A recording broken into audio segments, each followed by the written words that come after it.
వలస వచ్చిన వ్యక్తి, ఆ ఇన్ఛార్జ్ పదవి కూడా వలసగా వచ్చింది అతనికి.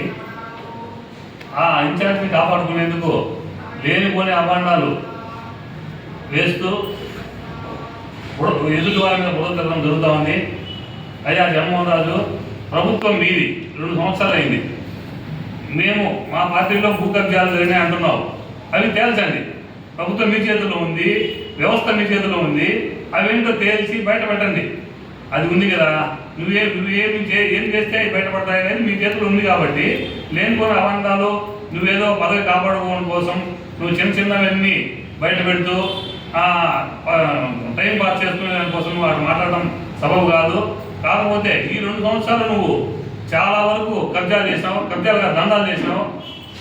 చక్రాల మండలి అయితేనేమి, సీఎం రిలీఫ్ ఫండ్ అయితేనేమి, ఇసుక దందాలు అయితేనేమి, ఐపీ పెట్టిన విషయంలో అయితేనేమి దాదాపు కోట్లు దోచుకున్నావు. దోచుకున్నంత వరకు బాగానే ఉన్నావు. ఇప్పుడు ఆ దోచుకున్నంతా ఏదైతే జరిగిందో వీటన్నిటి మీద ఎంక్వైరీ పోయింది అధిష్టానానికి. నీ పార్టీ మీద, నీ ఇన్ఛార్జ్ పదవికి ఎసరు వచ్చింది. కాబట్టి నువ్వు ఇప్పుడు కావాలని ఈ మధ్యకాలంలో 10 రోజుల నుంచి నువ్వు వైఎస్ఆర్సీపీ పార్టీ విమర్శిస్తే నీ పదవి ఏదో ఉంటుందనే విషయంలో నువ్వు అభాండాలు వేస్తున్నావు. అది జరగదు. నాకు తెలిసిన విషయం ప్రకారం నీ పక్కన ఉండే మనుషులు అంటున్నారు, ఈ పంచాయతీ స్థానిక సంస్థల ఎలక్షన్ వరకు కూడా నీ పదవి ఉండదు. నువ్వు ఎంత చేసి ఎంత అభాండాలు వేసినా కూడా నీ పదవి అయితే నువ్వు కాపాడుకోలేవు. కాకపోతే నీ వెనకాల ఉండే ఒరిజినల్ టీడీపీ నాయకులు అనే వాళ్ళు చాలామంది ఉన్నారు. మేము 20 సంవత్సరాల నుంచి పార్టీలో ఉన్నాం.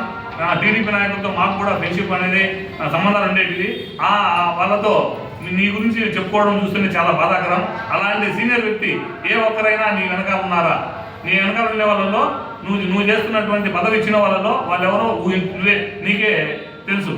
నీ సీనియర్ నాయకుల్లో నువ్వు ఎంతమందికి ఆ పదవి ఇచ్చినావు?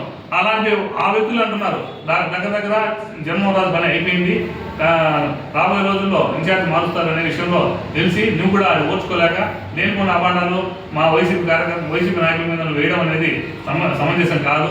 ముందు నువ్వు ఎంతైతే దోచుకున్నావో కనీసం ఆ దోచుకున్న దానన్నా ఈ 2 సంవత్సరాలు అయిపోయింది, 3వ సంవత్సరం ఉన్నా రాజంపేట ప్రజలకు ఉపయోగపడే విధంగా నువ్వు ప్రవర్తిస్తామని ఆశిస్తూ సెలవు తీసుకుంటావు.